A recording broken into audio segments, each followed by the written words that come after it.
श्रोताओं, हरी भरी वादियाँ बरबस मन को आकृष्ट करती हैं।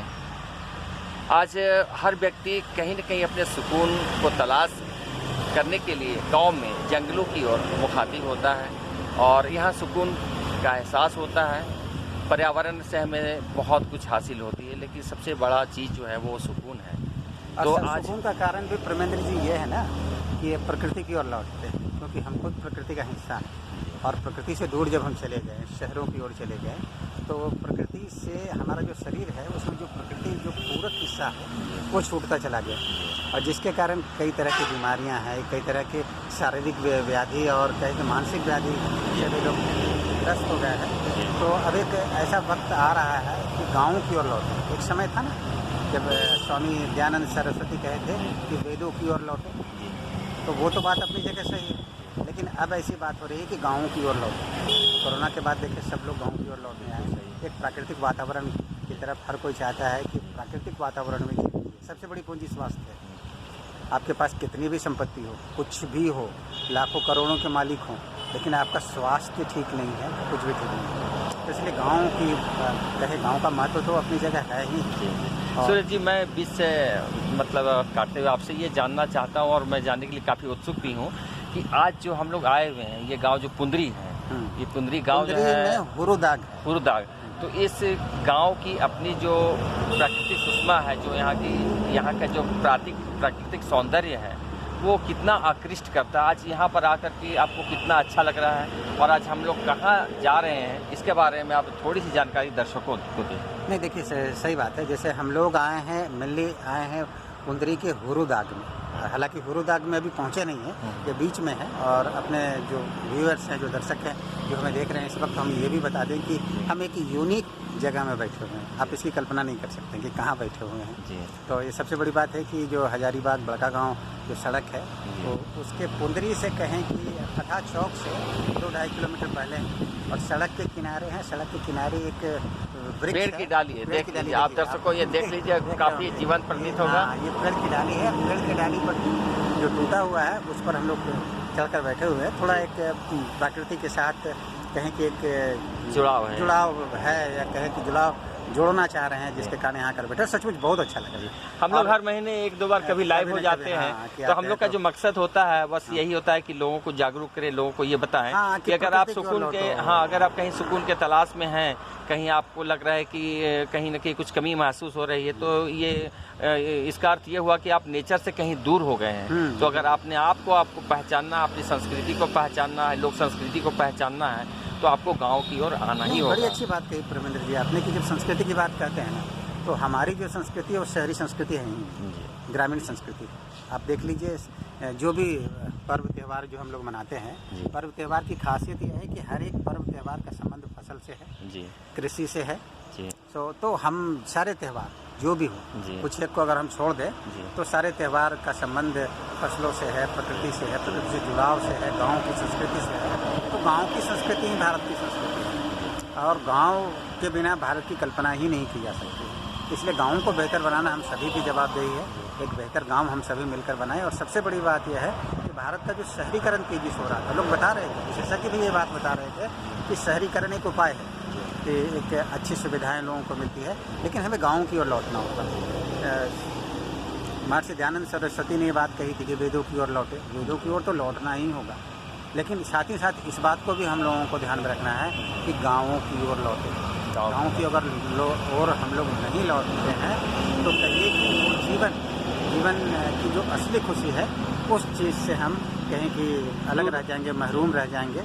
तो गाँव की ओर लौटना होगा। और रही बात आज हम लोग कहाँ आए हैं, तो बताएं कि ये कटकमदाग प्रखंड के पुंदरी गाँव का हुरुदाग में हम लोग आए हैं। और सबसे बड़ी बात है कि जहाँ हम लोग हुरुदाग बस अभी यहाँ से निकलेंगे ही, तो हुरुदाग में एक संस्थान है, वो मिट्टी और टेराकोटा से सामग्री तैयार की जाती है। वहाँ पर अशोक राणा के देख रेख में तैयार की जाती है। वहाँ सबसे बड़ी खासियत ये है कि उस केंद्र में जो लोग कारीगर हैं और जो मिट्टी के जो बर्तन बनाते हैं, वो डिजाइनर मिट्टी के बर्तन बनाते हैं। डिजाइनर जैसे कि एक आधुनिक चलन में तो जो पारंपरिक रूप से जो हम लोग मिट्टी के बर्तन इस्तेमाल करते हैं थे, लेकिन ये डिजाइनर अगर आपको मौका लगेगा तो वो सारी चीज़ें हम आपको दिखाएंगे जी।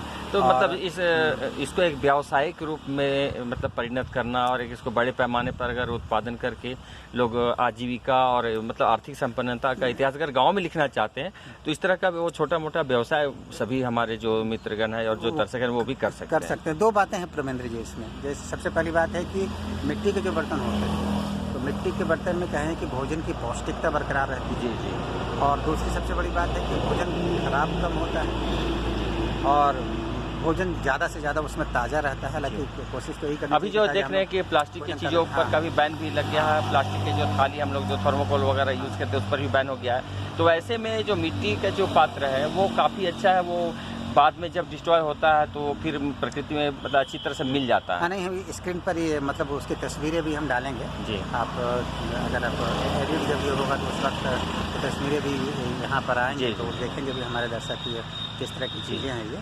तो आप बताएं कि जैसे कि एक तो मिट्टी के बर्तन का है और मिट्टी का संबंध, मिट्टी के बर्तनों का संबंध तो प्रागैतिहासिक काल से जी जी मिट्टी मृदभांड जो होते थे जी जी जी। अभी हड़प्पा संस्कृति में जो आप देख रहे हैं जो वैसे बर्तन मिले हैं वो मृदभांड वगैरह सब वो आज उसी को मॉडर्न एज में नए तरीके से लोगों को पेश किया जा रहा है। और आज बड़े बड़े अट्टालिकाओं या 5 स्टार होटल्स में भी अब इस तरह के एंटीक को देखने के लिए आपको मिलेगा। और सबसे बड़ी बात यह है कि जैसे कि मिट्टी के जो बर्तन हैं तो जैसे कि जो पारंपरिक रूप से जो मिट्टी के बर्तन बनाए जाते थे और इसमें अंतर क्या है कि कहे कि दो मतलब अलग अलग समय का समावेश है। देखिए मिट्टी का बर्तन मतलब कहने का अर्थ है कि एक प्रागैतिहासिक काल है, प्राचीन काल से उसका संबंध है और जो इसको डिजाइनर रूप देना वो आधुनिक काल है।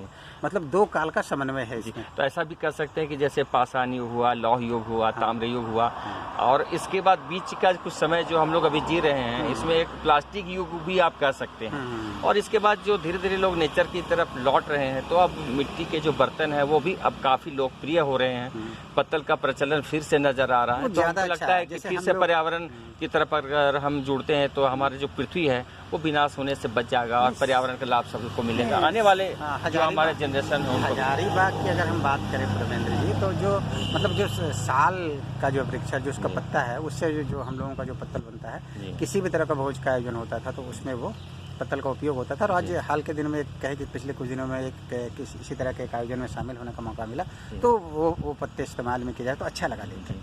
अगर आप बंगाल में जाएंगे तो वहाँ भी देखिएगा कि कमल का जो पत्ता होता है, कमल फूल का जो पत्ता होता है उसमें भी लोग भोजन करते हैं। पत्तों का पत्तों पर हर जगह एक परंपरा। आप साउथ में जाएंगे वहाँ देखिएगा कि केला का पत्ता जो है वो काफी शुद्ध और पवित्र माना जाता है। बाड़ा में सभी खाने का एक मौका मिला है। होटल में हम गए तो भाई केला का पत्ता का काट कर रखा और उसमें सारी सामग्री दी गई तो अच्छा लगा। तो वो सारी चीज़ें उसी तरह मिट्टी का बर्तन है। मिट्टी के बर्तन को ऐसे भी भारत में माना जाता है कि उसमें उसको पवित्रता के साथ भी लोग जोड़ते हैं कि मिट्टी के बर्तन में। और कटु सत्य जो है वो सिर्फ मिट्टी ही है। मिट्टी है, मिट्टी देह भी मिट्टी है।